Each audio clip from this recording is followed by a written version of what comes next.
So yes, mixing the unpronounceable and the unmixable.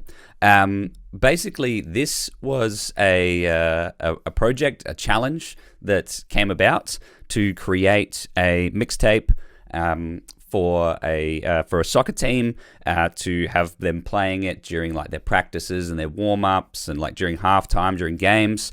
It was something that was given to me while I was traveling interstate. So like absolutely a challenge that I wouldn't have been able to rise to without DJ.Studio, but still a pretty difficult one. So it was basically all the players got asked for, what songs that they would like in a montage sort of mega mix to be playing while they were getting warmed up, getting ready for a game or mid game. And this was about 30 people selecting exactly 44 songs. They all needed to get included in the mix.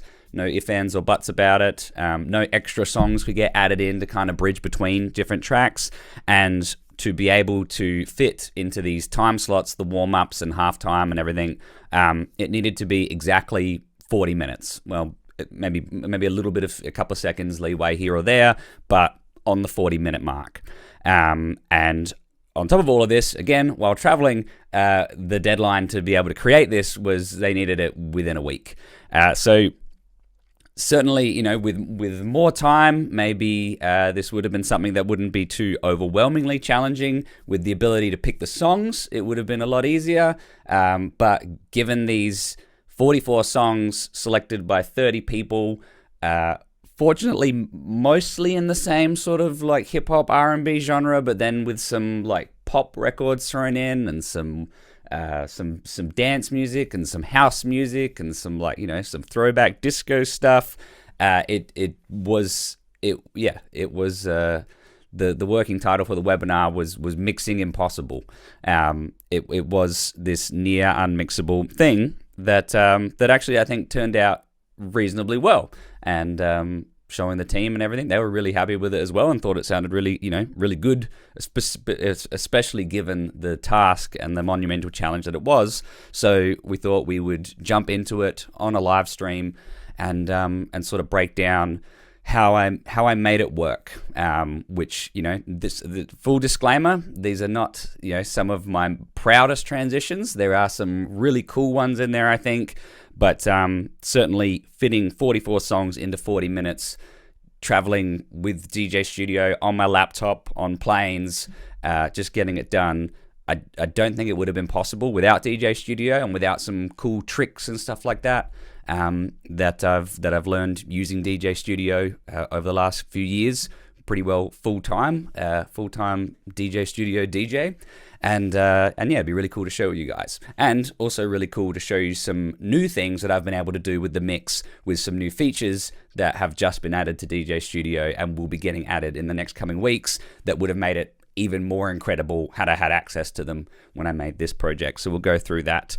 We'll look at how I went about creating the playlist and getting everything in the right order, how I did a few of these cool transitions and tricks, some sort of mixing and mastering type stuff for mixtapes as well. I get asked a lot of questions about that in comments on videos and in coaching calls.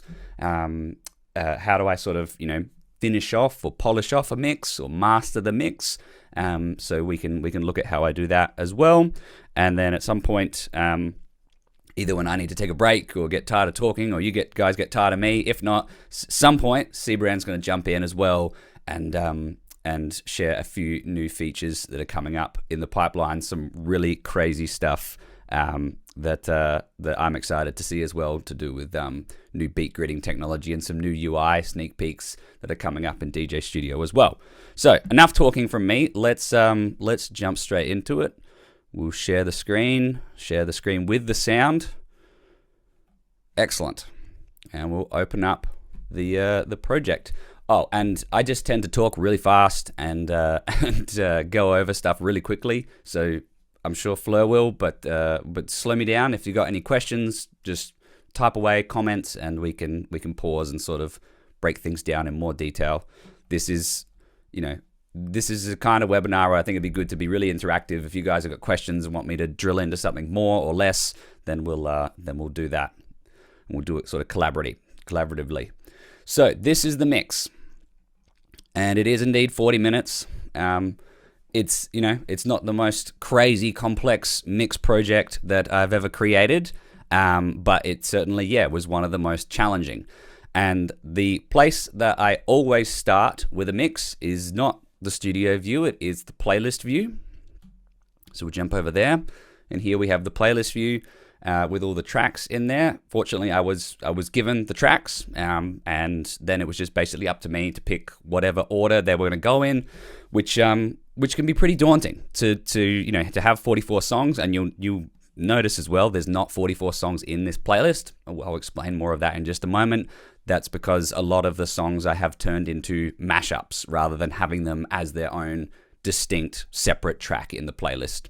And I'll definitely show you guys how I did that in just a moment. But in terms of ordering the playlist, there's a lot to consider here because, like I said, it's all different genres. Fortunately, a lot of Drake, obviously, a lot of the team were big fans of Drake, so that kind of narrowed it a lot into the hip-hop genre, as you can see through here.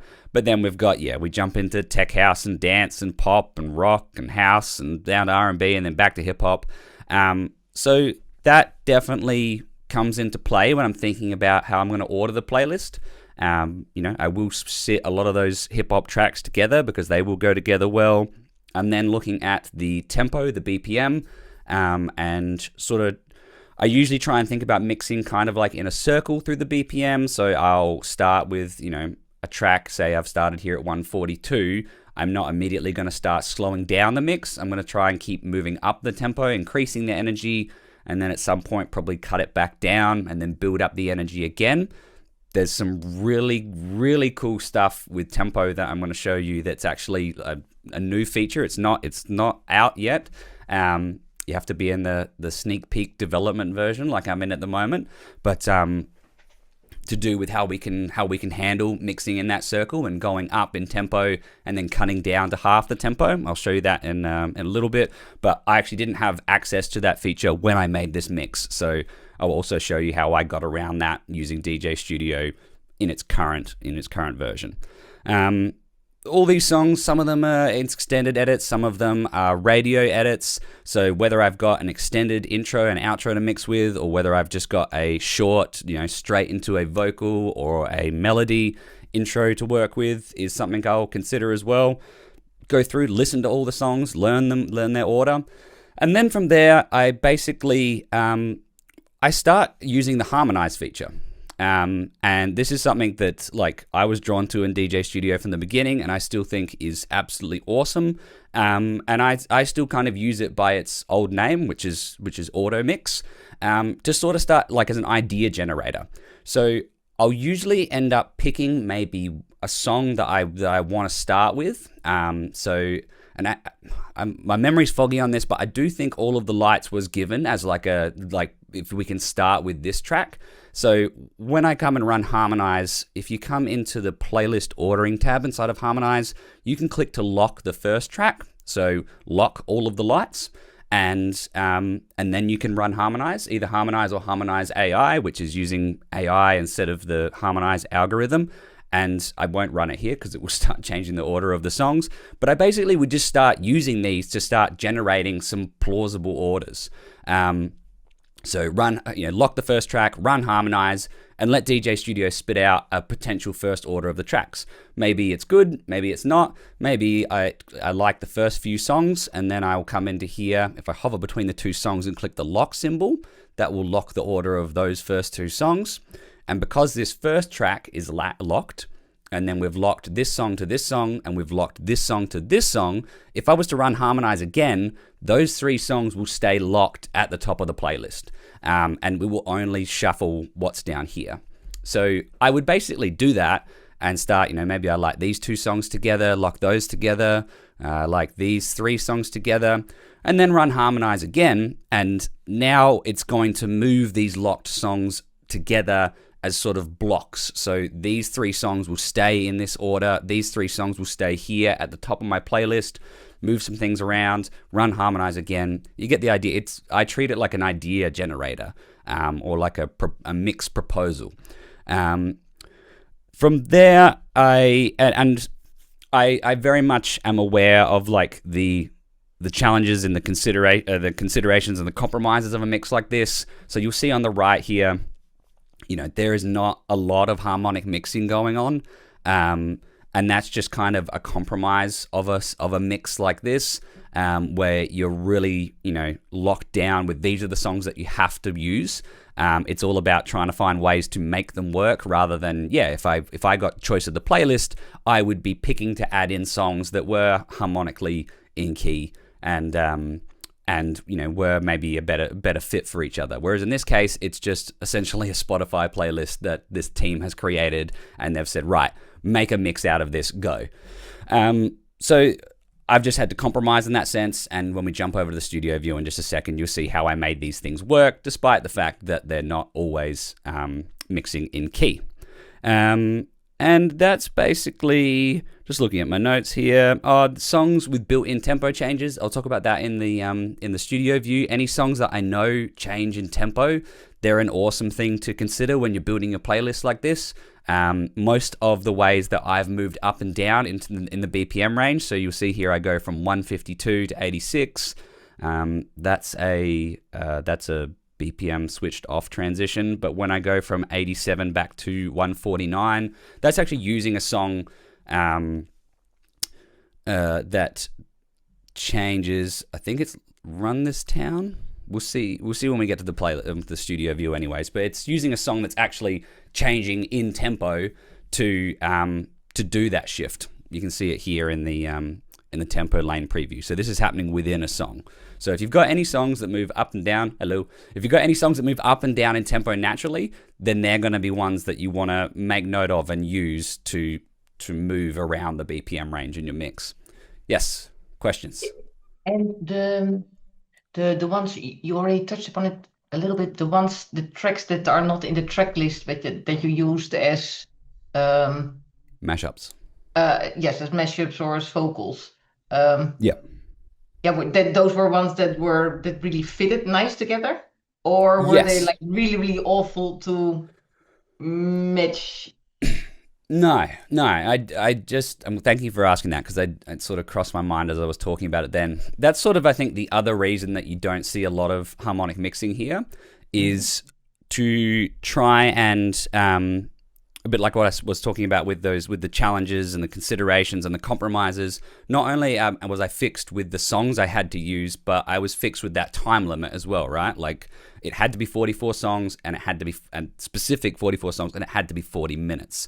So when I put all of these songs into DJ.Studio and ran Harmonize, another great thing about Harmonize is it will kind of give you a rough idea of how long your mix is looking by doing these little temporary transitions between things. And I think it was about an hour and a half. So basically I'm double the time that I'm allowed. So it became really obvious that I was going to have to quick mix through a lot of songs, and also that some of the songs would have to become mashups. So rather than having a full song A and then a full song B and a full song C, it was song A with song B mashed up on it into song C. So we kind of cut out song B, and the way that I did that was basically every time I came across two songs that worked really well together, probably because they were harmonically in key, is I said, right, well, those two songs are now one song. They're now a mashup, and we go from song A to song C, skipping song B, which then leaves your harmonic mixing column looking terrible. Can we see and hear the mix? Because I'm now looking at the list, and it's the theory part. Yes. Hey, No, I feel it too. I'm looking at my dot points here, just being like, yeah, get through all the playlist stuff. Let's jump into the mix. Siebrand is a little bit impatient, but you just Me do too. your thing. Me too. He never is. I'm not in a hurry, but I'm also impatient. The Siebrand's credit, it was, I initially, when I was talking to Fleur about how we'd go through the webinar, I was like, right, let's talk about the transitions. And she's like, yes, but let's also talk about how you actually ordered the tracks. And I'm like, yes, that's probably important too. Okay, so off you go. it is time to jump into the studio view though, because the next thing is making sure that you start strong. And again, I'm pretty sure Kanye West All the Lights was given as like the first track, but then everything from there was up to me. And it's in my notes here to say that basically you can spend all the time in the world in the playlist view, and I do recommend starting there, but at some point you just need to jump in and just start making transitions, and you're probably going to end up changing the order of a whole bunch of stuff anyways, because what looks good in the playlist tab and on paper doesn't always sound good in the studio view. So let's have a look at this first transition, have a listen to it, and then we'll talk about it. Until it's taken, sadly, where we are. Baby dropping shit, but we be dropping harder shit. Fuck a red beef, I'm tryna get the party lit. Tryna get the party lit for the bitches. Them Nike tights is hugging on that ass like they missed it. What's up? Niggas is hating them boy for sure. The women in love, walking the strip club. Damn, I miss you, hoes. Give me a hug, give me a hug, give me a hug, give me a hug, give me a hug. Trust me, I'm my INDEPENDENT. It's hustler, chasing dreams since I was 14 with the 4-track bustin'. Halfway across that city with the back crush shit.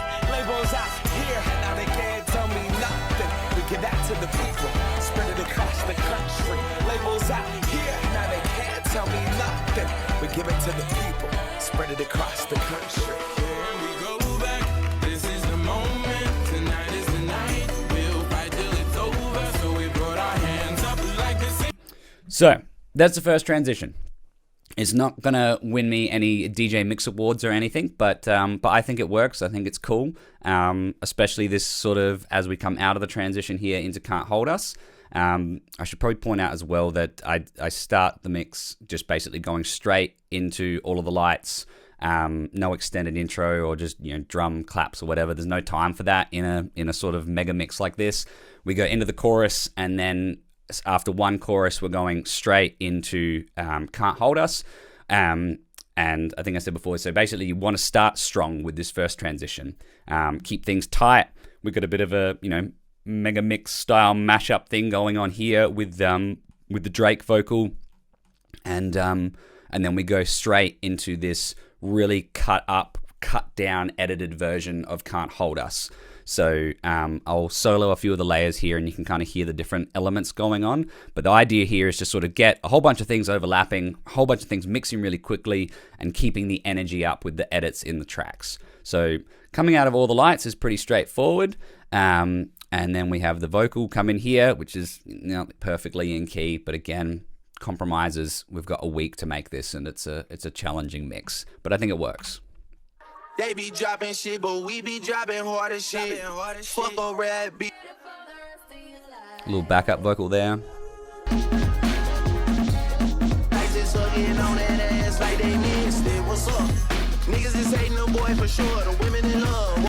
And then obviously we come in here with these super iconic drums from Can't Hold Us. Damn, I miss Mute on this one. Niggas is hating the boy for sure. The women in love, walking the strip club. Damn, I miss you, hoes. Give me a hug, give me a hug, give me a hug, give me a hug, give me a hug. Like the ceiling can't hold up. We got a little bit of a hype vocal thing coming in here. Like the ceiling can't hold up. And then, so in the actual, in deck 2, this is what the instrumental, the song is sounding like, and you can see here I've got the vocal stem muted out. So I'm really sort of chopping up Can't Hold Us here to feature the most iconic and the best parts of it. So I've got that vocal grab of the ceiling can't hold us. I've got the drums here, which are really iconic. And on the actual deck, this is what it sounds like. You see I've got cuts here and here, cutting the song right down.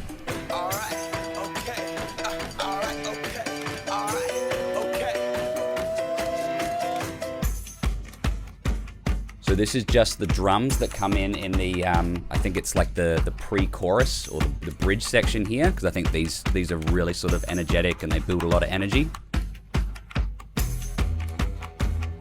That was a great quote by me just then. These are energetic and they build a lot of energy. Just in case there was any ambiguity there. And then as a sample, I've actually got a later part of the track, which is the real iconic trumpets.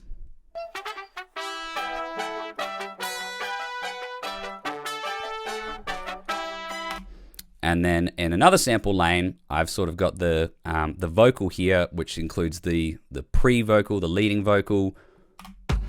Trust me, I'm my INDEPENDENT hustler. Chase. So I'm layering up all the most like hyping, energetic parts of the track and chopping it up to be as short and succinct as possible, rather than just mixing into the intro of the track, which I felt like at the beginning of a mix here where we're meant to be like warming up for a soccer game, we're meant to be getting real hyped at halftime. If I just mixed into the intro of the track, it would just kind of feel like the energy dropped, not, only barely a minute into the mix.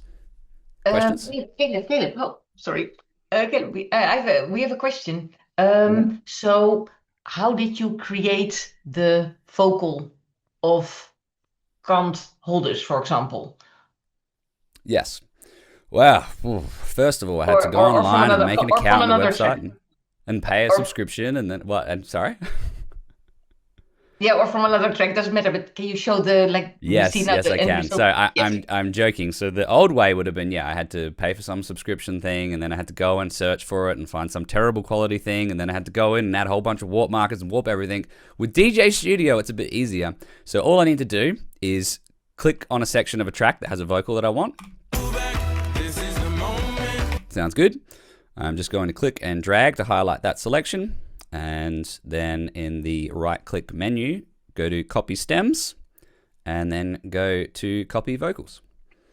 And then after waiting a ridiculously long time, this is the first vocal that I've split today, so it will actually take a whole 10 seconds. But normally it would be already done. I have the vocal. Tonight is the night, we'll fight till it's over, so we brought our hands. Oh, and I didn't get enough of it, and that's okay, because I can just click and drag to get more of the vocal. You can see down the left here, it's going through, it's analyzing the original track, and it's splitting the vocal. So we put our hands up like the ceiling can't hold us, like the ceiling can't hold us. What a great song. Yes, awesome. Thank you for showing. There are also people in the audience that don't know DJ.Studio that much, so that's sometimes I will ask a few of these basic questions just to. I will never get sick of showing how to do that. It will never stop being awesome. So layering all these elements together, you end up with this sort of hype mix version of Can't Hold Us within the mixtape. Trust me, I'm my INDEPENDENT hustler. 14 with the halfway across that city with the black crush shit labels out here. And I should probably point out as well, I'm a massive fan of abusing this mute stem feature, which if I turn this off, you'll hear that there is a vocal here.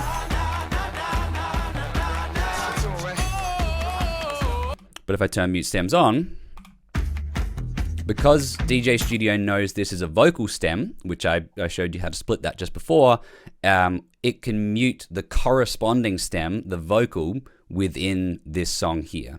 If I switch from the waveform view to the stems view, you'll see that the vocal all through here is what's getting muted. And in fact, anywhere that I move this vocal sample, it will mute the vocal as well. Was there a question? Sorry, Fleur? Yes. Yeah. No. Oh, you were spot on. That was exactly the question that I wanted to ask. It may be early, but my mind reading, it's on point. Yeah. So, I use mute stems all the time. And just to clarify, if I'd come over here and I'd grabbed the drums, so if I go copy stems, copy the drums, we get this blue clip, put the blue clip here and go mute stems on this, it's the drum stem that's getting muted in the corresponding track. And then where I move this, we mute the drums. So I think originally I did have something like that going on, say through here, where I was copying drums and things like that, but I felt like layering up the drums in this case worked better. And I'll explain that a little bit more as I go through. But yeah, it's a lot of the focus now that I'm sort of in the mix is about how I can keep up the energy. Yep. Okay. Thank you. Cool. So that's the first transition. And then we basically get a chorus of Can't Hold Us. And we're pretty much straight into the second transition.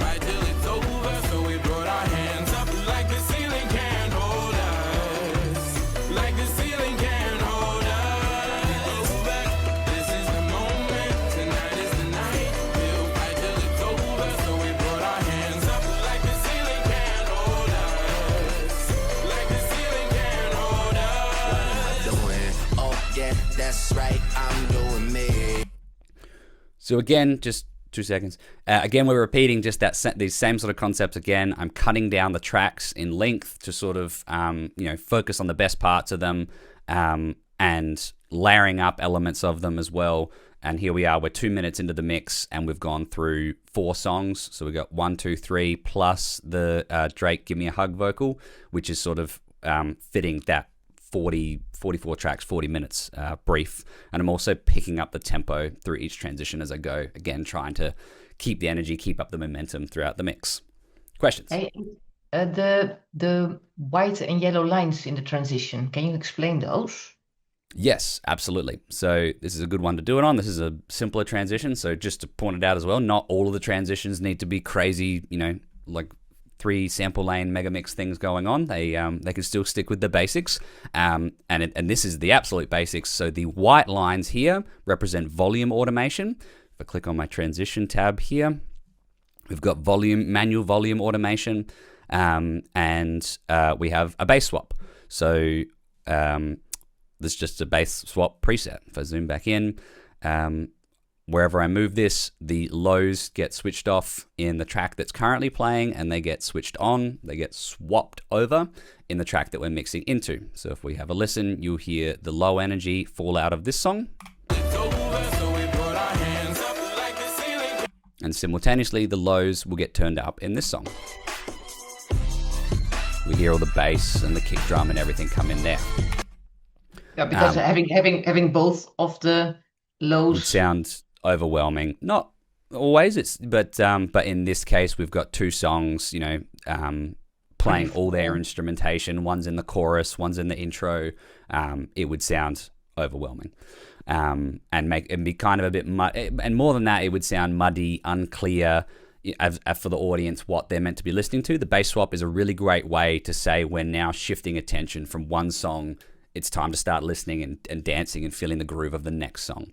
and you were saying like the first, not every transition needs to be like mega No. whatever that you did in the first transition, but the first transition is really important, right? It is really important. That's the This tone is, for obviously, so again, always thinking about the listener, the audience, and who's actually going to be appreciating this mix. Is it going to get listened to in the car? Is it going to get listened to, really actively on headphones, or is it going to get listened to in this case during a soccer game? In this case, the audience is kind of a bit captive. Like they don't have once the players hit, they're out kicking soccer balls and doing drills, so they're going to have to listen to it. But a lot of the time, you make a mixtape. It may only be the first couple of transitions that people hear before they sort of switch off and just start thinking about driving or working out at the gym or whatever. Sometimes it's only the first transition, and then they're like, well, this is great.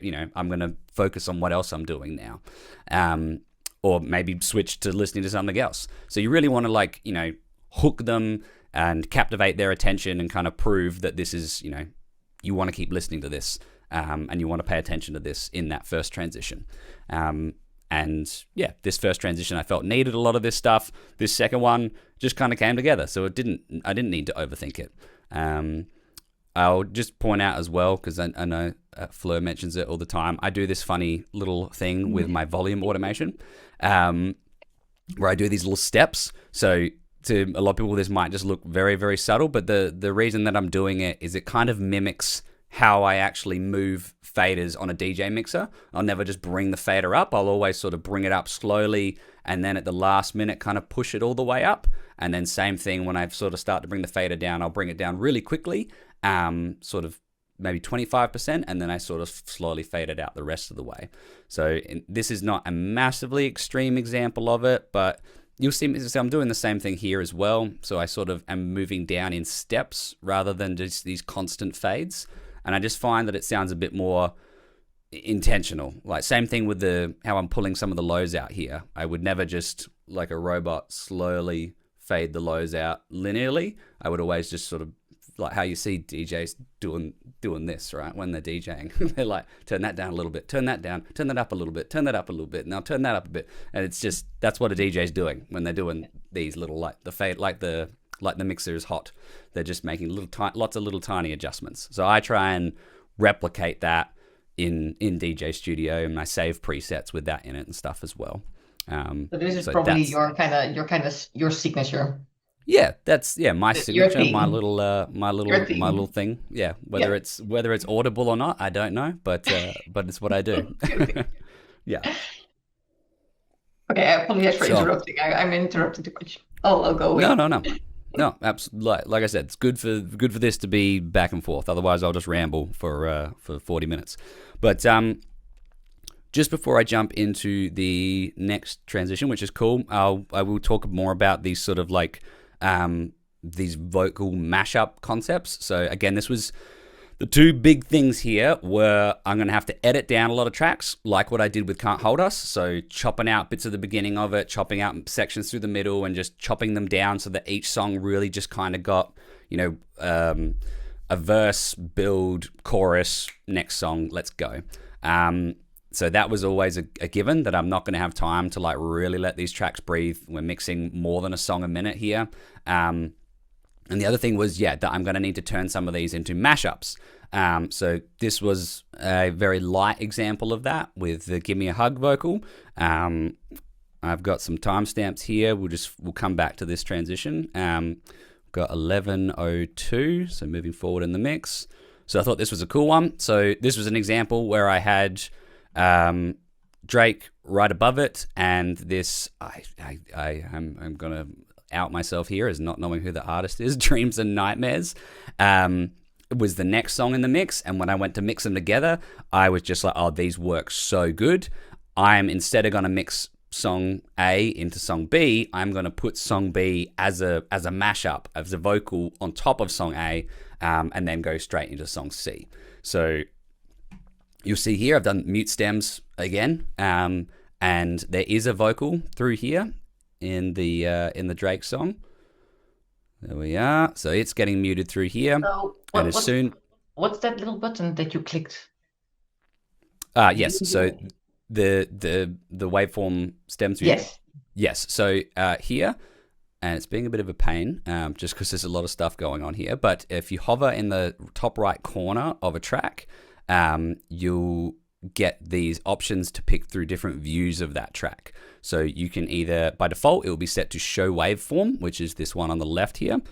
I'll just zoom in a bit more so that's a bit more viewable. There we go. Show waveform is on the left here. That's just the waveform of the song. And then you can also choose to show vocal and instrumental, and that will just be the instrumental of the song and the vocal of the song. Or you can show all stems, which gives you the separate drums, bass, melody, and vocals. And again, because I've got mute stems turned on here, anywhere where this clip is, the vocals are getting muted. Yeah, so this is not changing anything of the sound in the music, those three little buttons. It's just what are you seeing? And if you're working with EQ automations, it's most of the times more helpful to set the track to show the waveform. And if you want to work with the stems, then you click the button on the right, the most part to the right of those three. This song, for instance, I've not done any stem splitting or mute stem stuff with it. If I click show all stems and press play, there'll be a little processing thing down the bottom here will come up because it has to split those stems. But in a second, you can see how fast it's going to go through and do that. I hate being in my fields. I hate $20. And now you're able to mute stems, right? At the moment, nothing changed. At the moment, nothing changed. It sounds exactly the same. But if I come in here now and go mute vocals, or if we mute vocals. Yeah, then it will. Now you're making a change. Yes. Now there's no melody, no bass, and now there's nothing. So we'll turn those back on. Thank you for showing. No problem. Yep. So let's have a listen to this mashup. Hold on, wait a minute. Y'all thought I was finished. When I would've asked them all, y'all thought it was rented. So for those unfamiliar with the songs, we've just changed the vocal. So if I undo mute stems here. Hold on, wait a minute.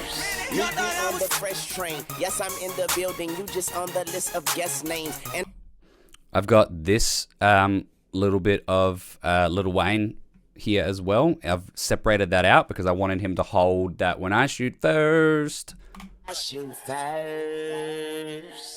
So I wanted that to overlap. And then we've got this vocal here. Hold on, wait a And then normally we would have a vocal here as well. On the fresh train. Yes, I'm in the building. You just But we'll mute stems. And now we get this. Hold on, wait a minute. Y'all thought I was finished. When I would have asked them all, y'all thought it was rented. Flexing on these niggas, I'm like Papa on the spinach. Double M, yeah, that's my team. Rose, the captain, I'm lieutenant. I'm the type can the main cat, then grind like I'm broke. That Lambo, my new bitch, she ride like. So, to me, that sounds like I had to remind myself going back over this mix that it wasn't an original, like, you know, rap verse over the original song. So it fits really, really well, and I've now been able to include another of my 44 songs in the mix without having to add another, like, you know, minute and a half, 2 minutes of a song in there entirely. And this carries right through into the next transition. Let's have another look at another example. We've got 1940. Here's exactly the same thing. So we've got a vocal here. I wanna press my line, yeah, I wanna press my. And we're going to replace it with this vocal here to make a basic but very functional mashup. Hermes link, ice blue mink, tat on my wrist like I do not know what permanent is. Put them together. Hermes link, ice blue mink, tat on my wrist like I do not know what permanent is. Do you Again, think we're just that combining tracks. do you think that because the genre of most of these songs is hip hop, that it's easier to combine vocals from one track on top of another one? In some ways, yes. In some ways, no. So, and just to prove that it's not too much of a one-trick pony thing going on here, the next example is mashing up a hip. I don't know if it's actually hip hop specifically or R&B in this case. Vocal with like 128 dance music. This one came out really cool. I think. I do need to comment. Yes. With hip hop, you have spoken words, and in spoken words is no key. So that's why Yes. you can go extremely off key without having clashing tones, because there are no tones in a monotone hip hop. So that's making Yeah, it so- easier. Yeah, so you're not going off key. If you would look at the key of the track, then it Yes, could but say like it's if not they harmonic. would sing, then that's another thing. Yeah. Yeah. No, thank you for bringing that up, Siebrand. That's a really, really good point. I'm getting getting away with a lot of these, you know, transitions that are pushing the boundaries of harmonic mixing or just straight up breaking them, because I'm able to utilize stems, parts of the tracks, and the vocals in particular, that don't have a lot of key information in there. And that sort of, I think, answers your question as well, Fleur, about like, is it easier because it's hip hop? It is, because a lot of spoken word stuff, I don't have to worry about key so much, but it is harder in some ways because a lot of those, they don't have a lot of key when they're doing those spoken rap vocals, but they've got a lot of rhythm, a lot of groove in there, that's then linked to the instrumentation in the original track. And often when you then try and put that vocal over another track, you're not running into key issues. You start running into problems with the groove and the rhythm of how they're speaking, and those two things not matching up. And that can be an issue especially when you start trying to combine rap vocals with dance music, like 128 4 to the floor, really rigid beat stuff. But this is an example of, I think, where that works. And as Siebrand pointed out, we're at 3A and 1A.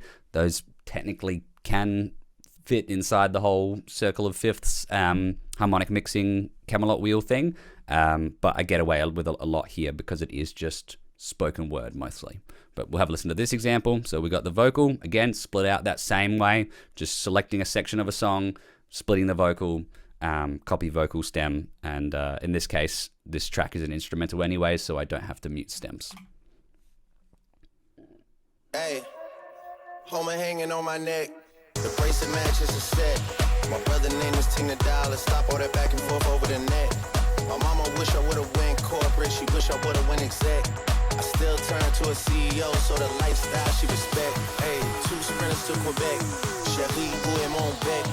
They only giving niggas +1, so I never pull up to the Met. You know I gotta bring a set. You know I gotta bring a G block. You know I gotta bring a D block. Cause you know how sticky it get. Hey. sticky it get, hey. You know how sticky it get, hey. You know how sticky it get, hey. She want me to play with that cat, hey. She love how I make it on wet, hey. You know how sticky it get, hey. You know how sticky it get. Come on, baby, and drop it. Scrub the flow and just mop. Yeah, so this was another cool sort of mashup style thing where it was like, this is a way to also not only get through a song, but also bridge from genre to genre. So we're using a hip-hop element going from a hip-hop part of the mix into a dancier part of the mix.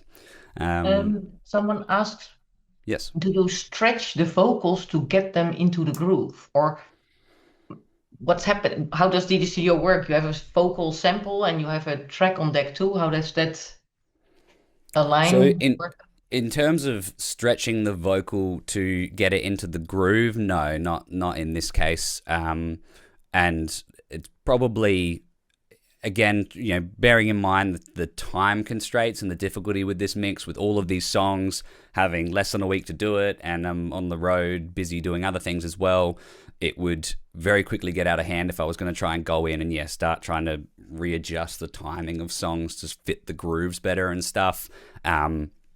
There comes a point where you have to just say, well, these songs are just too hard to get to work together, especially given the context of the project. In terms of time stretching 2 songs to just actually get them in time, that's just DJ.Studio magic.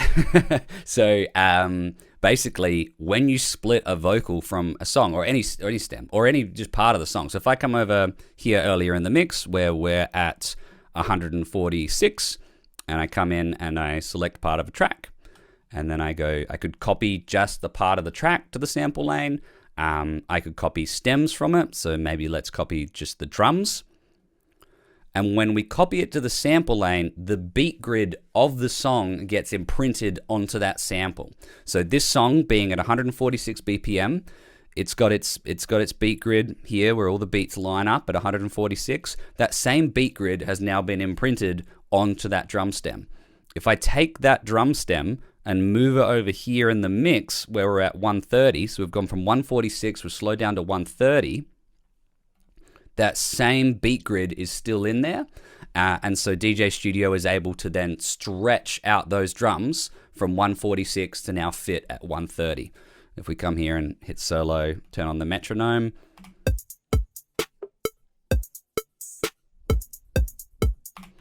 And if I come here and I'll solo it with this vocal. You know how sticky it get, hey. You know how sticky it get, hey. She want me to play with that cat, hey. They're both being time stretched to 130 beats per minute because DJ.Studio, it remembers what the BPM was of this track Sticky, which was 137. There you go. It remembers that, and it remembers that this Kendrick Lamar track is 138, and it slows them both down to match David Guetta Play Hard at 130. Awesome. Yes, it will align to the tempo of the audio in deck 2 or in deck 1. Yeah. So the tracks in deck 1 and deck 2, they decide what's going on down here in your tempo lane, and then your samples will match to whatever's in the tempo lane automatically. This is a feature that I'm going to have to jump over into DJ.Studio next to show you how it works currently first, because I think if I just show you this in dev, in the sneak peek special version, that you won't even realize what's happening. And when I got sent this new version to check out, I didn't even fully realize what was happening. So I'm going to open this up and we'll have a look at how DJ.Studio currently works. Okay, awesome. So I had a transition here in the mix where I had to go from 152 down to 86. I needed to drop down in tempo so that then I could climb back up. And look, shout out to the way that I did it in the actual mix. So the reason that this transition window is red is because it has its BPM transition type set to off, which means in this transition, there's just no beat matching done at all. We basically just end one song. I've got a sample in here, which I can talk more about later, which is just an audio file with a big psh sound. And that helps just tie from one song to the next. So if I hit play here, it's very boring. So basically, this works, and this is the way you kind of had to do it previously. If you wanted to do that whole mixing in a circle thing I talked about before, mixing from a high tempo down to a low tempo, you just had to basically throw in a transition that was just a kind of, well, you had to put in a throwaway transition, basically. You had to put one in there where you just said, look, I'm not going to do any mixing, I'm not going to do any transitioning, I'm just going to end one song and play the next song, and that will be that. The reason you had to do that is because of this. So I've got a song here that's 150, and I've got a song here that's 73. Now, anyone who's DJ'd these two songs, or two songs with a tempo like this on physical decks, would know that these two songs are actually a lot closer in tempo than what it seems. So 150 beats per minute and 73 seem really far apart unless you double 73 to 146, and now they're actually pretty similar in tempo, right? So all we'd actually have to do is take this song, just going to make the screen a bit bigger there, and move it up to 75, speeding it up, and now mixing from 150 to 75, they're the same tempo. And so we can just transition directly across. And so now we can do that whole mixing in a circle thing, speeding up the tempo, and then cutting back down to a slower tempo, and then speeding up again beautifully. There's a problem though, and let's have a listen and hear what the problem sounds like. All I do is win, win, win. And if you going in, put your hands in the air, make them stay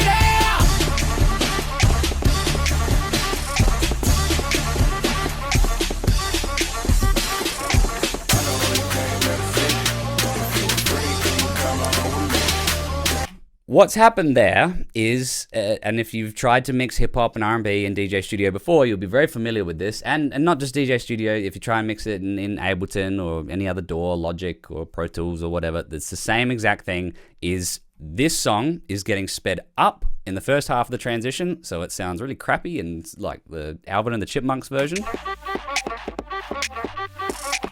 And then the second half of the transition, it's okay, but the second half of the transition, this song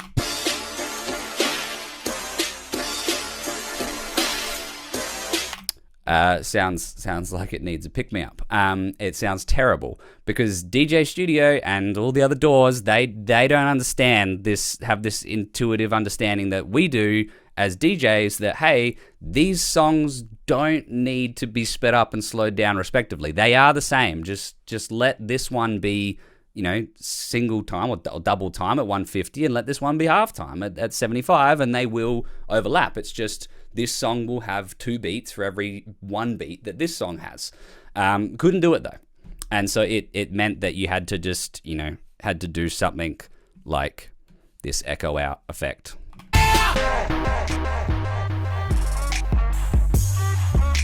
Which is basically what I did over in the other project, right? Not anymore. So now, if we jump here into the sneak peek special version of DJ.Studio, that's no longer a problem. Here's this exact same example, 150 to 73. Let's hear what it sounds like.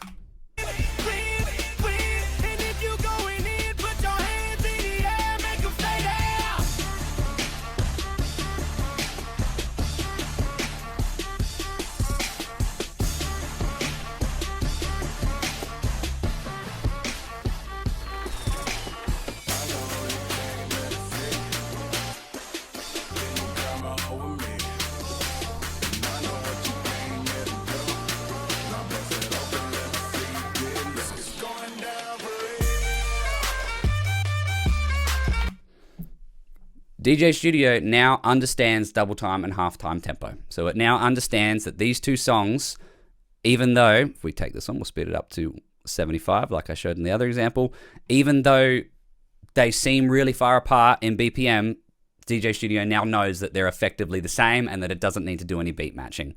And then that can work in the opposite way as well, going back from a 75 BPM track up to 150.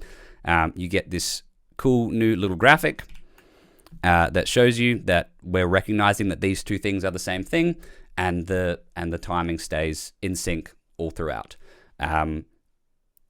It's one of those things, if you know, you know. If you've not tried to mix hip hop and R&B, in DJ.Studio, then it might not. It might just be like, okay, that's cool, that's neat. If you have tried, this is mind blowing. And the reason that I felt like I needed to show you how it worked before and worked now, and the feedback I gave when I got shown this feature was that I don't think anyone's even going to notice because it just works. You don't even have to think about it. Can you zoom in and show the beat grid? Can you show the beat grid, Caleb? I can. Oh, yep. Zoom in like that. Yeah. Yeah. Okay. So what you basically see is that we put 2 beats in 1 beat at the. If you go to the beginning of the transition and show the track. Like that. So what you see on the left side is 1 beat. On the right side, in the same space, we put 2 beats. We need to put 2 beats in there to make them exactly the same length. So that's something to be aware of, that the tempo on the left side is 150 BPM and on the right side it's 75 BPM. Yeah. So I think what Siebrand's talking about there is that you've got, see here, we can see, one transient per beat, and now here we start seeing 2 transients. It's a bit hard to tell with hip hop because there's like lots of, because the 150 beats, there are 2 of those beats that fit in one of 75. And since we look at a beat grid, we're not looking at time, we're looking at beats, and it needs to fit in your brain. And then that this is the trick that we do to help you visually align tempo difference. And a lot of people ask about tempo difference. Well, this is 150 to 75. That's easy peasy. I had this DJ, Chris Deluxe. He's a famous Dutch DJ, and he was at my home and he showed me how to scratch. He helped us get the theory for scratching. And I said, well, and what if you go from 150 to 90? How do you set the records? How do you do the math? And he said, well, I don't do the math. I stay away from those tracks because it's difficult to do the math. We do the math for you. So we can speed up tracks a percentage and we can speed tracks down in a percentage. And we do the math for you and we will speed up one track to get to the other, slow down the other, and then we get a match that is not more than 25%, because if you do bigger jumps, you get the example that you had, this mousetrap going down. So with those overlapping regions, we do the math and we make sure that any track will sound okay when you go from one track to the other. So we will do double tempo for any genre that you have, matching them. So it is impossible to make the giant jumps that you have in your current version, where you can have a jump of 100%. It's impossible in the new version of DJ.Studio. It's a maximum of 25 or 30% that you can jump. And otherwise, we will double tempo or half tempo automatically. So any song will be double tempo, half tempo, or whatever. So the whole DJ.Studio setting that we have for tempo preferences, until now, it is a tempo window. If you look in the settings where you set the tempo range, in the new DJ.Studio, it's not a tempo range, it's an editing range. So what you prefer to look at. So the sample lanes are also following double and half tempo. They will all follow the same math, and that's important. If you just grab a vocal from a track, hey, we don't care. We will never speed it up too much. We will simply double tempo the beat grid in there, or we will half tempo the beat grid in there. And we are simply camouflaging all those beat grid issues for you. Yeah. Hey, talking about beat grids, and I think I am able to share my screen. Talking about beat grids. And talking about the tempo lane, I saw a few questions about the tempo. And in Mixmeister, you can click the numbers and change the tempo. And the tempo lane auto, manual, and fixed. When the tempo lane is in manual. That means that you can manually set tempo points. So when I'm in here, I can click this lane and you will see there is a new tempo number, just like you have in Mixmeister. And I can set a tempo pointer over here and over here. And now I can grab this lane, not by clicking on the lane, but just beneath it, the cursor will change.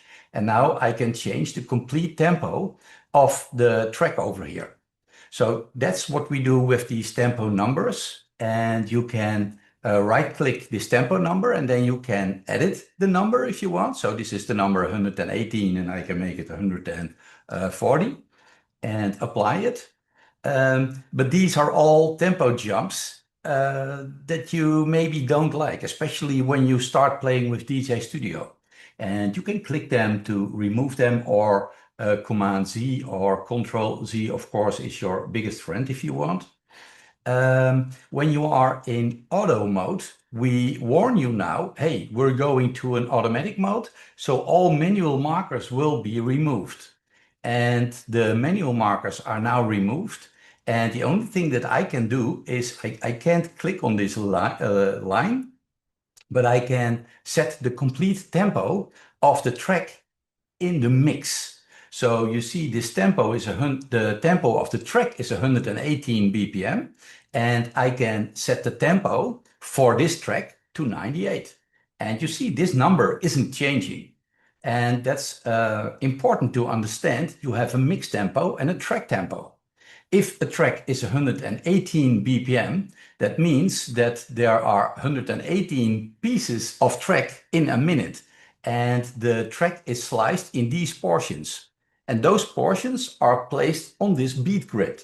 So in this grid, we have 50 beats, and the tempo of those beats being played, that is dictated by the tempo lane. So the tempo lane is responsible for the tempo of the mix. And that is an interesting one, because what DJ.Studio does, we follow the tempo of the tempo lane, but in here you see these gray little markers going up and down. That's the real tempo of the track. That's the swing, that's the variable tempo in the track. And what DJ.Studio does in mix mode, we follow the tempo of deck 1 and deck 2. So they are responsible for the tempo of your mix and the tempo of all samples. The samples are following the tempo. They are following the variable tempo in this case. So over here we have a track. So if you have a track that is varying in tempo, over here is something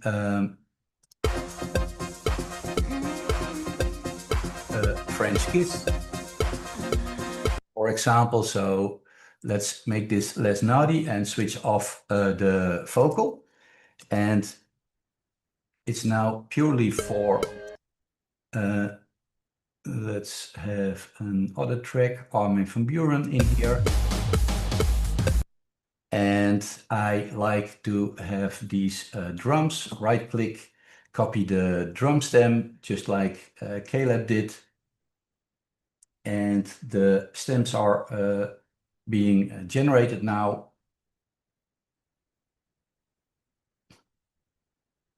Yes, that was the first one.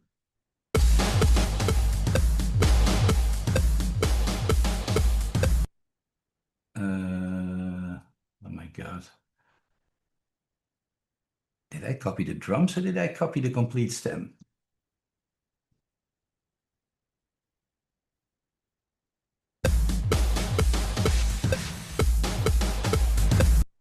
Okay, so there is the drum. And now when I move this drum to, where was I? Over here. Where were we? Sorry. And this drum will now, and they are off key, but it's just to show you.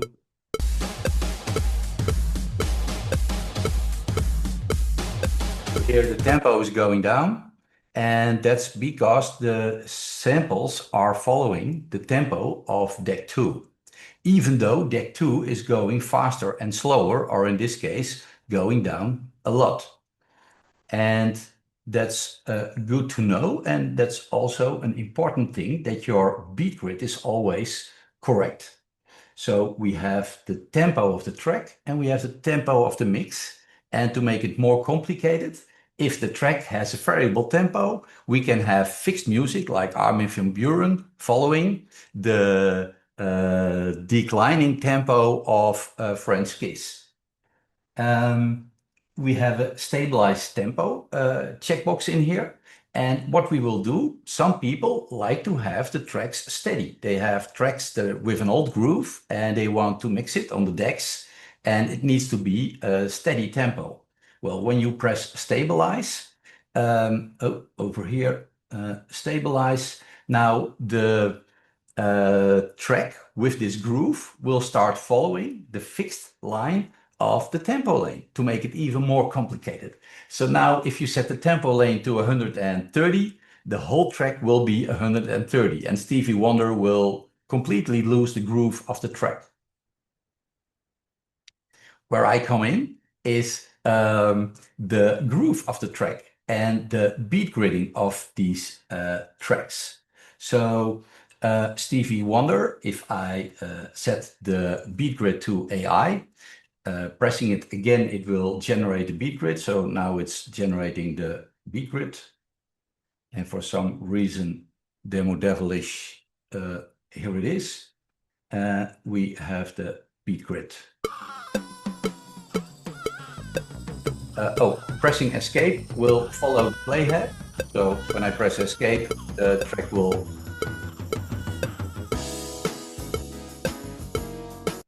And what you see is this marker. This is the so-called first beat marker. And we have lots of issues always getting the first beat marker right. That's in the current version of the software. There is a solution, but when you hear the metronome over here, you hear that we're off because the first beat should be over here. Well, we do have a trick for it. If you right click and you say set downbeat, you will see that all these beat markers will jump one to the right, like this. So now it will sound and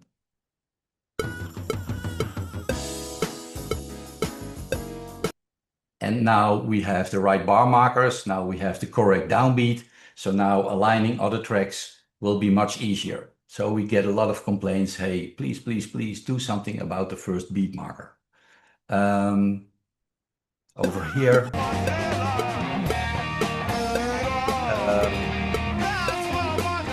This is, let's try the AI beat gridding. If we do fixed beat grids, it will fail. To be honest, these tracks are all tests from our developers for beat grid issues that we have in the current version of the software. That's the current version of the software. KClip showed a few features that will be available in 4.2. I'm showing a few features that will be available in DJ.Studio 5.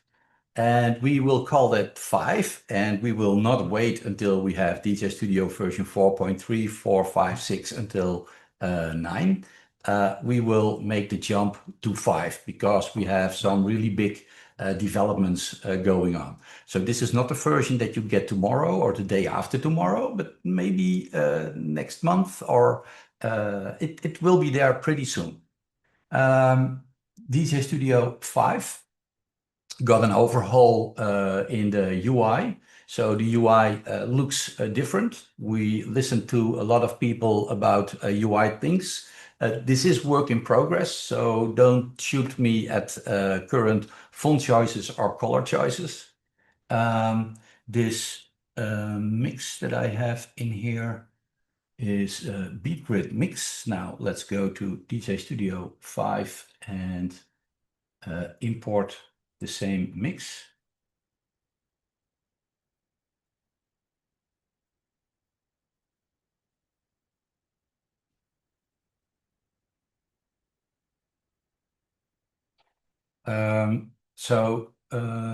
Let's go to the track in here.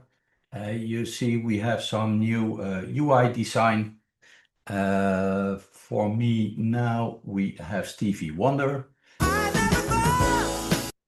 The metronome, switch it on, set the volume of the metronome, go to the beginning of the track. Where is the first beat? Well, this one is... It's still off. Now, this is the AI old beat grid. If I set the new AI beat grid, we will update the beat grid. First time, it takes some time loading the AI. And now you see the first beat is spot on.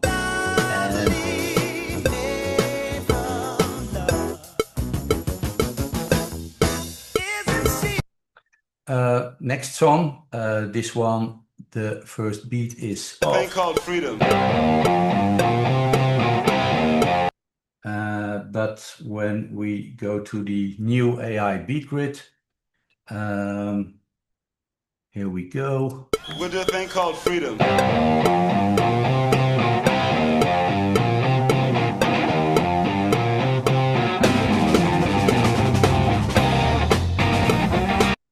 So beat grid is spot on. It's my live radio edit. Let's see what the old DJ.Studio is doing. It's my live.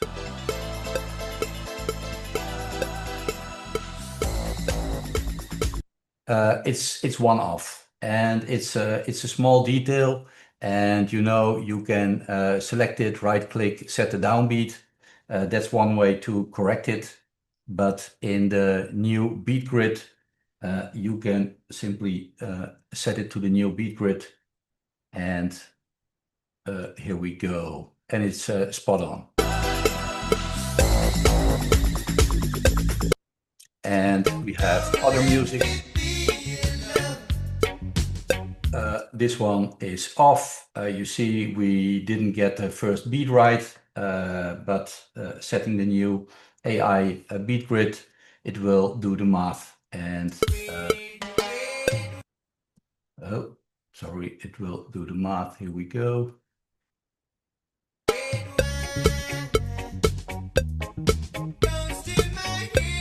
And there's still a tempo change going on, as you can see from the last transition window. Other interesting things over here. Let's see. Here you see the tempo is going up and down a lot of this track. It's only 30 seconds.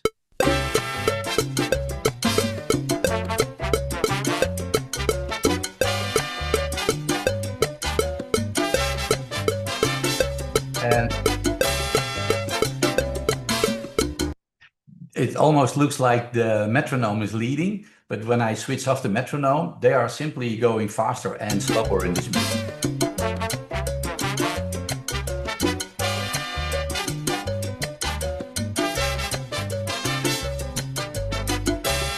You showed a lot of nice tracks Yeah. where the beat grid is now much more on point than in the current version. I don't know if I'm alone here. I feel like the people watching would agree that this is like sorcery. this is black magic.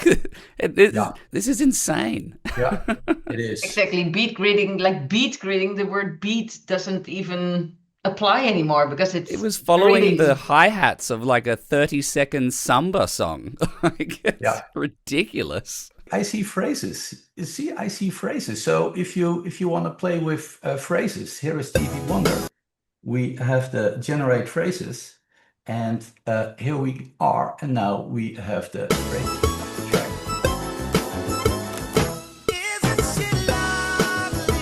And you see here's the first, the bridge, the chorus, bridge. So this is another new feature that will be released in DJ.Studio 5.0. It's we had it phrase detection. We had it for a long time. At first, we had it on heavy GPUs in the cloud, on 100 NVIDIA machines, and people said, "Oh, we want to have it." But because of the scale of the number of people using DJ.Studio, it was undoable for having. It will be too expensive. Yeah, to use the cloud.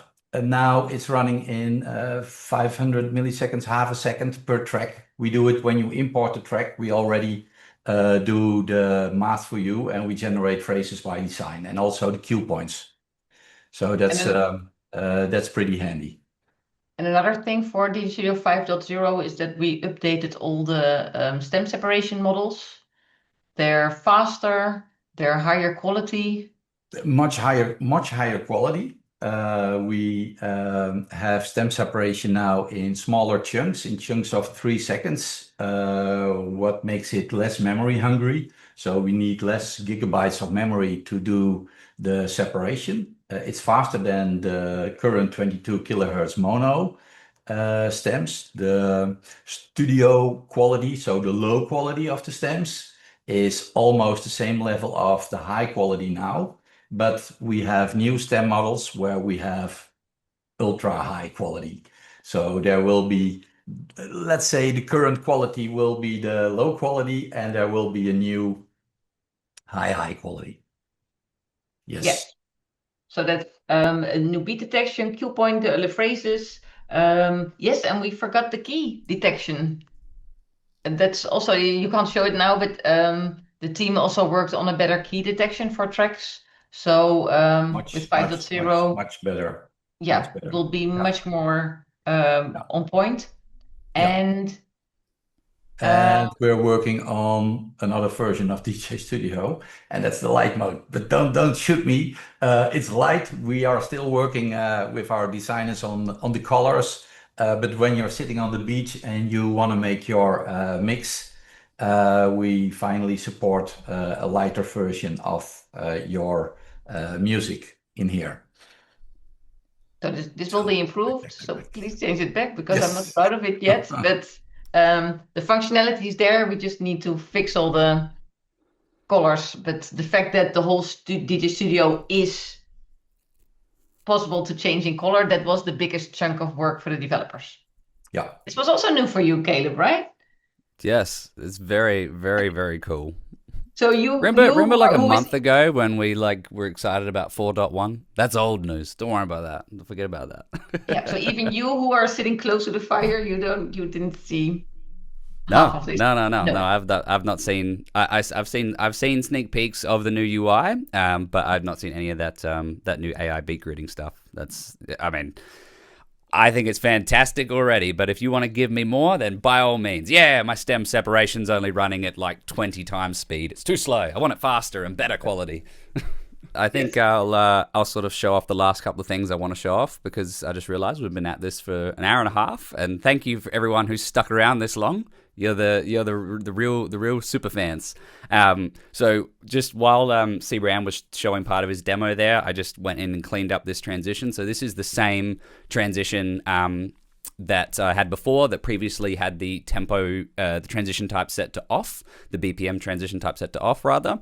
Again, this is not going to win any awards or anything, but I just want to show that now with this double time, half time implementation that DJ.Studio has, I don't have to just switch off the tempo, do a sacrificial throwaway transition. I can keep it. I can keep the tempo running all the way through. I've extended this vocal sample here. I've got samples and things playing in here as well, and effects, and I've actually blended the two songs through rather than just essentially switching one song off, echo out, and into the next song. So we'll have a quick listen.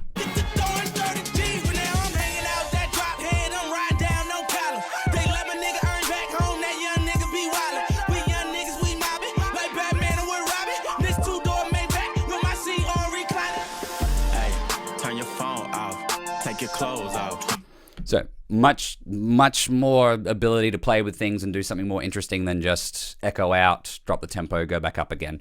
And that's all thanks to this double time, half time implementation, which hopefully for you guys, once that comes out in the coming weeks, you won't even have to think about it. It will just work. Like Siebrand talked about, it will just detect when it needs to happen and it will just implement itself. That was something that I didn't even talk about with the playlist view over here. Was initially there was a whole bunch of thinking about what songs I needed to have in double time or in half time. Did these songs need to be 154 BPM, or did they need to be 76? Math, yes, no, 77. And again, DJ.Studio does the math for you. I don't need to. We need to copyright that. I don't need to think about it. I don't need to think about whether a song should be 154 or 77, 160 or 80. I can just mix, and then DJ.Studio will figure out the rest. One other thing, so I got a whole bunch of stuff here to talk about, but yeah, I think we've been at it for long enough, so I'll just quickly show off some of the sort of mixing, mastering side of it. So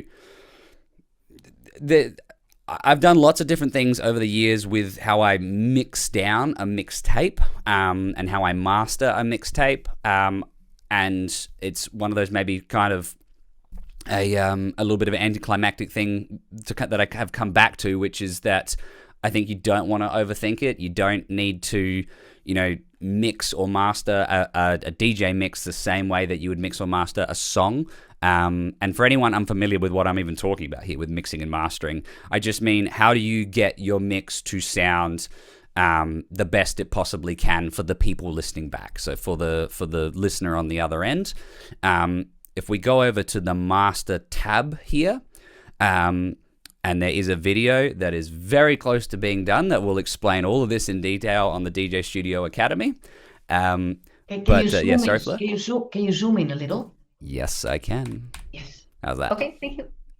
So, in the master tab here, you see all of your songs, and this can be a great place to come in and just start playing with the overall volume of them. So rather than having to go in and do volume automation, if you've got tracks that are just sitting a little bit quieter, and in fact, in DJ.Studio, a new feature that got added in 4.1 that I was fanboying about is we now also visually will update the songs to show you when they're a little bit quieter. So I can see this Boogie with the Hoodie, my shit song, the waveform is a bit smaller than the other songs. So if I come to it here and start turning it up, is it going to make it? No, there you go. See how the waveform is actually getting bigger?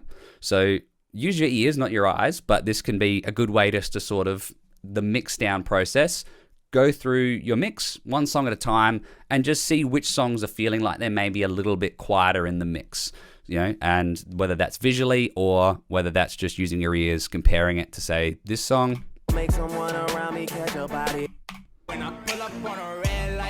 Yeah, it does sound maybe just a tiny bit quiet, so we could turn that up a tiny bit.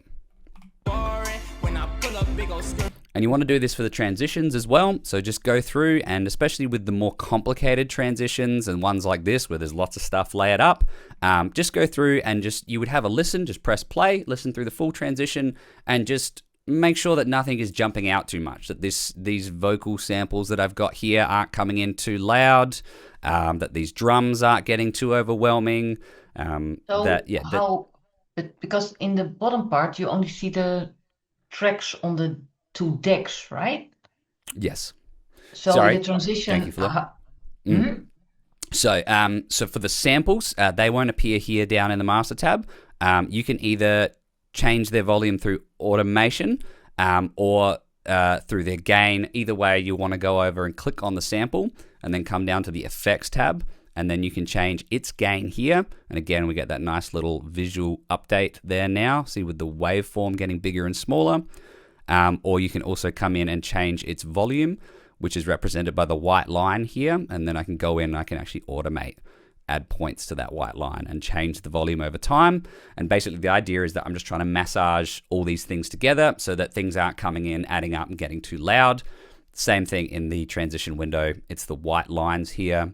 And don't just think about volume, think about your EQ as well. You can see here I've pulled down the lows on this orange line because I don't need all of the bass from the drums here, as well as all of the bass from the drum sample here, as well as the bass in this song. It's going to start overwhelming things. Basically, you just want to listen through your mix, skip through it, track by track, transition by transition, and make sure there's nowhere that the volume and the frequencies of things are adding up and getting too loud. That is basically the mix down, the going through and just making sure everything sits nicely together.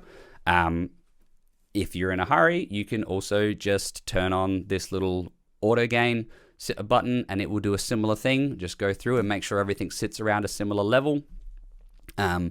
it's a very similar process to that. This is just the manual, more intricate version of it.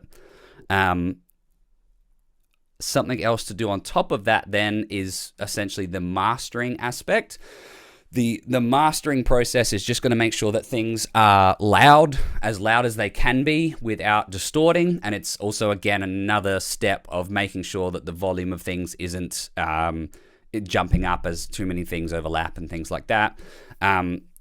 There's two steps that I do. Ignoring this one here for a moment. So this is a VST. This is a third-party plugin. There's lots of free ones, paid ones out there. We'll come back to that in a second. This is called a clipper. I just want to shout out to the DJ.Studio limiter. Unless you have a specific reason not to, which there are plenty of reasons not to, but unless you have a specific reason, leave this on. It is there. It's as I'll explain in the Academy video that will be coming out very soon in a lot more detail. Basically, the limiter sets a ceiling. We have a dial here called ceiling. It's at negative 0.2 decibels.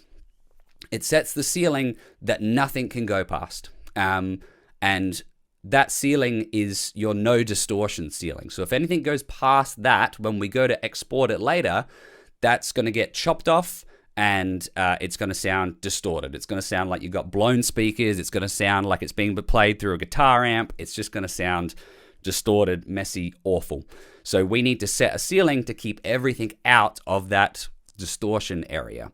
And that's what the limiter does. Anytime that sounds, samples, songs, transitions, all those sounds add up, and we would be pushing over that ceiling, over 0 dB into digital distortion, the limiter jumps on it and it pulls the volume back down. It squashes those sounds back under 0 dB, and it keeps everything sounding distortion free.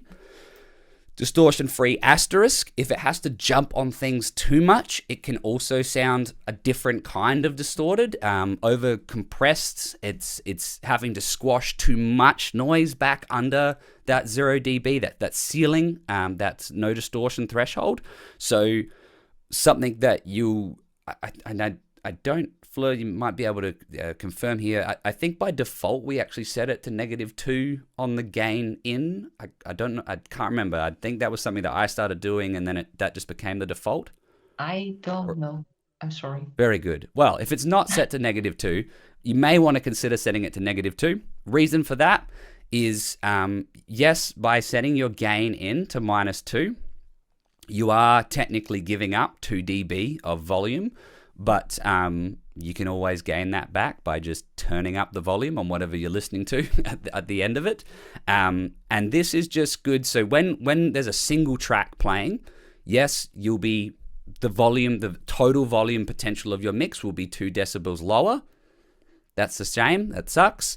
But when we come into a transition, it's just now we have an additional 2 dB of headroom where these songs can all overlap. And all these samples can overlap, and we've got 2 dB to play with before we hit that ceiling, and we start pulling things down in volume. And that 2 dB is usually just enough to avoid that over-compressed, over-limited sound. I think this will be a good example. If I'll switch off this clipper plugin, I'll explain in just a second. If I play all of the lights here on its own with the limiter on and the gain set to 0, we should see the volume will bounce up and down here on the left, and on the right there should be basically nothing, maybe a tiny little flicker of a red line every now and then.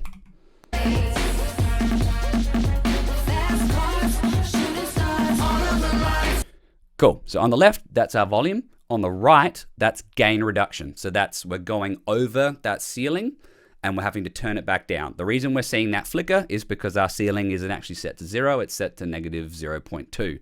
There's technical reasons for that, but -0.2 is a good place to be. Leave it at that for now. But you'll see as we come into the transition here and we start layering things up, that gain reduction, how far we're going past the ceiling and how much we have to turn it back down, that's going to start moving a lot more.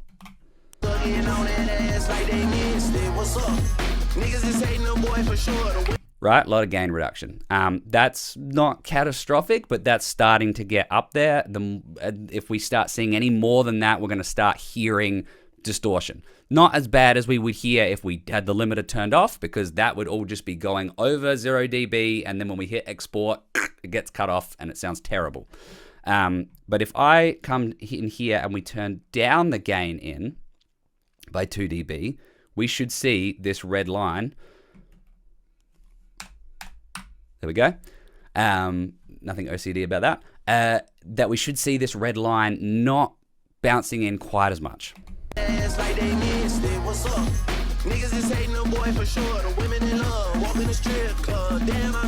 So yeah, it's a lot more manageable now. It's sort of bouncing in from, almost no gain reduction. A little bit comes in as the elements layer up. It's much more in range, healthy than when we just had it set to 0. So that's my recommendation right off the bat. If you're not doing it already, limiter on, gain in -2, and ceiling -0.2. Now, you might have noticed that when we came to this tab, that mine was set to 0, and that's because I'm using a clipper. So this is a plugin called KClip 3, and it is a digital clipper, and what it does is, and this is going to be a little bit confusing, but it takes anything that goes over 0 dB, and instead of turning it down, it cuts it off. Now, I just said that was a bad thing, and it is when it's not controlled. A clipper doesn't cut it off in a completely brutal way. It does a whole bunch of technical stuff to do with shaping and things like that, with how it cuts it off. I'm also doing some settings and stuff like that to sort of turn it down before it goes over the ceiling, and then chop it off, and then we're going to turn it back up again. It's a whole thing, but this is my secret sauce, my little tip for everybody that's still watching after over an hour and a half, hour and 45 of doing this. You've stuck around, and this is my little secret piece of wisdom for you. The thing that I find boosts loudness. You can use this on your mixes, on your mashups, or even if you do music production, put this on there before the limiter. Not just KClip. You can go get a free one if you want. I can't think of any off the top of my head, but there's certainly plenty out there. And the clipper, rather than with the way that the limiter is turning things down to get them back under 0 dB, which is good, but then there's a lot of stuff getting turned down, like your drums that lose impact then, and they end up squashing out other sounds as everything gets pulled down to compensate for them. The clipper is just going to let some things go over 0 dB, chop them off in a way that doesn't sound distorted. Actually, it can add kind of like a little bit of a crispy kind of sharp effect to the mix that in moderation to some people's ears, including mine, actually sounds aesthetically pleasing. It makes the mix kind of sound crispier. That then it will also result in your mix sounding louder because you don't need to have the gain turned down 2 dB. Show it. Yes. So if I go over here and press play, the clipper is not doing anything because we've just got one song playing. And then we come in the transition. The red is gain reduction, just like we saw in DJ.Studio. This is all stuff going over 0.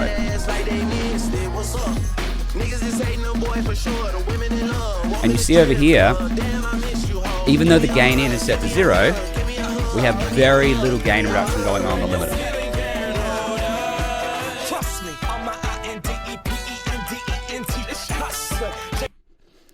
You can push this thing, and you can push the volume in your mix way harder into the clipper before things start to sound bad versus into a limiter. When things sound bad... Shouldn't you switch off the limiter then? Pardon? Can't you switch off our limiter now and only use the clipper? No. So you could, but they again, this is my little secret sauce thing over a very long time of mixing and DJing and producing music. They sound best together. You want the clipper to sort of chop off any of those real transient peaks that are just flying over 0 dB and kind of get those out of the way so that then the limiter can come in and massage everything else under 0 dB without being affected by those really loud peaks. You could use the clipper on its own. You can use the limiter on its own. But together is where they really shine. And you get an overall louder mix. I also just want to point out that the clipper is a lot more dangerous than the limiter. It's why people tend to shy away from them, and you see limiters getting used a hell of a lot more than clippers.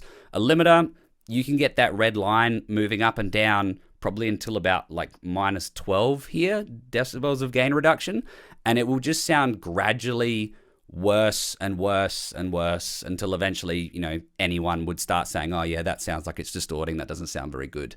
The clipper, you'll have maybe 1 or 2 dB of gain reduction, that little bit of red hopping up and down there.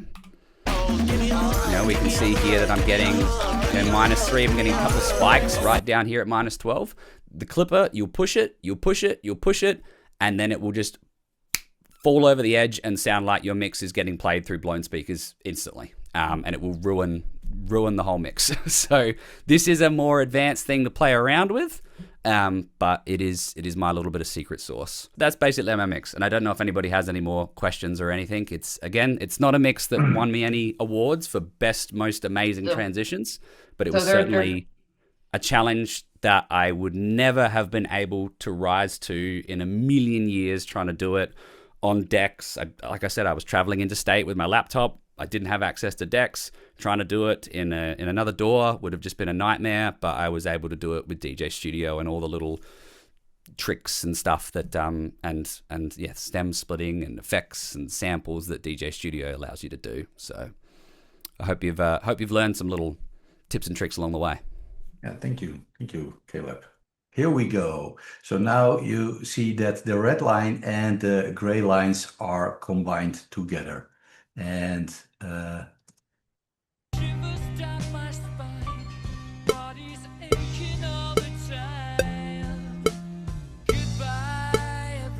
you hear the downbeat is correct over there. One thing that we didn't do is the part where the part at the end, we didn't go up in tempo, but if you want, you can now safely say double tempo in here. And let's see if the beat gods are willing to help me.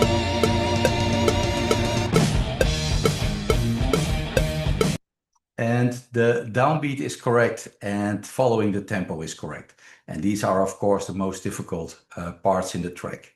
Now you see this messed up beat grid of Franz Kish in the old AI. When I use the new AI, sorry, Siebrand. I just wanted to interrupt and point out that the double time, half time tempo thing that we spoke about before, that's one of the other massive benefits to it, is where you just clicked to go double time on that track. Previously, before this double time, half time compensation implementation, try saying that 10 times fast, that was a big commitment you were making. If you went times 2, okay, but now you're at 143 with Bohemian Rhapsody, your next song is going to need to be in that range, or you're going to need to be going half time, you know, divide by 2 times by 2. Now it wouldn't matter. So if you were at 70 and you go to 140, then you can go back to a song that's at 70 and DJ.Studio will just compensate for that. Yeah, that's because of the transition windows. Yeah.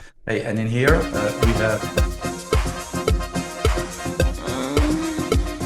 we have our French kiss. Let me grab the stems. And until about 60 BPM, we are correct. Over there, we do have a little issue under 60 BPM. But hey, who's mixing music under 60 BPM? Now get rid of the vocal.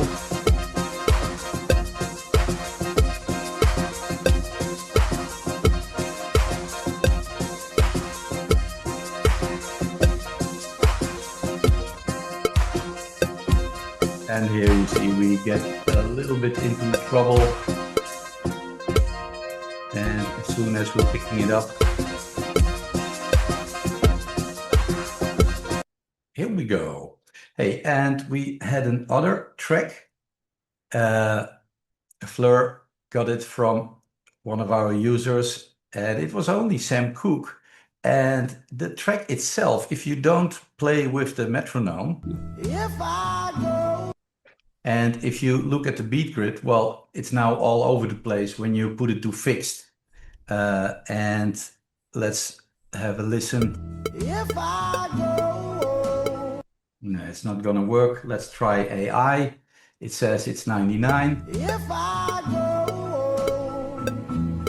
And some way, because there are no beats, no big transients, our AI, it was failing. But in the new AI that we have in here, let's switch it to the new AI.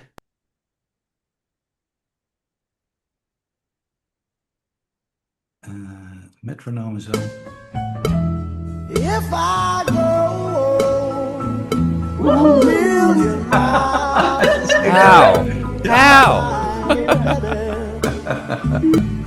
each and every day, 'cause honey, nothing So nothing now- can change this love. Hey, and now going to the effects. this love I have for you. And a lot of people have issues with this. So we are now explaining what the effects do. So we have this wanging, I call it wanging. When you're playing music, just like DJing, you can play with the effects without recording them. Well, if you play this and you press the record button, and now when you You can make me cry, see me coming, you will see the and effect you can pass me by. that you're recording. Honey, nothing can. So this is one way of putting in automation in there. But when you stopped the music and you're not playing, then you are in DAW mode. And in DAW mode, you can draw your reverb. So now you can click the reverb and you can set it like this, and you can set your automation points and extend it. This one is a recorded block and you can delete it. Or if you want to have reverb over here, you press the R for reverb, or you press the E for echo. And this is the fast way to add your effects. So we have 3 versions of the effects: live, wanging when you're playing. And everything like Nothing is happening in your mix. You have the record button, and while playing, you can switch to record. You will see the red playhead, and switch it off again.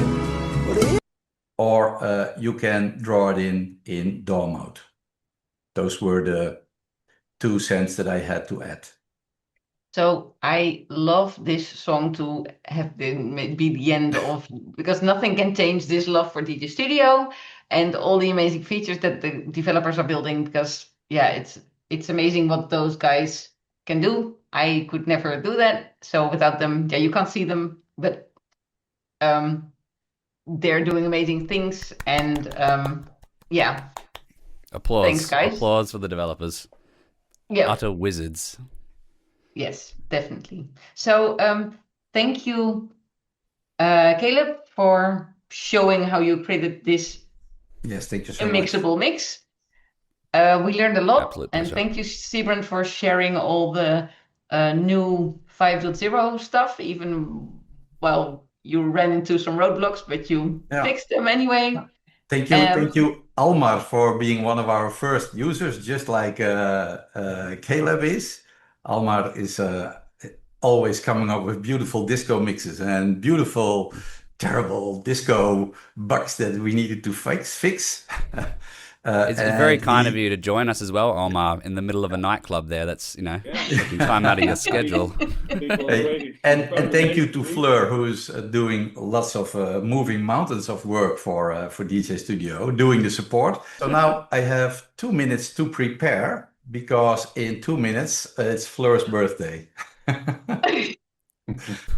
So are we gonna sing with everybody at the same time, opening the mics, or we're gonna have a private party? Yeah. Yes. So, Yes. I So think we should let's sing just- happy birthday. thank you everybody for joining. Thank you for saying happy birthday to me. And yeah, It was a great webinar. We'll do another webinar in 2 weeks. Oh, wow. I think or maybe 3. I think it's 3. No, in 3 weeks we'll have Okay. another webinar. DJ Rigoza is gonna show how he creates hip hop mixes using the scratch and the double and half tempo. So that will be now really easy. So I don't think it will be a really long webinar because with all the new features, it will be really easy to mix hip hop. Yeah. And So- I'm sure there'll be a sneak peek of DJ.Studio 6 by then as well, right? No, I don't think so. Okay, so have a good sleep. Have Yes. a good rest of the day, all of you, and we'll see you next time. Bye. Next time. Bye. Thank you so much. Trust me, I'm my INDEPENDENT. It's hustler, chasing dreams since I was 14.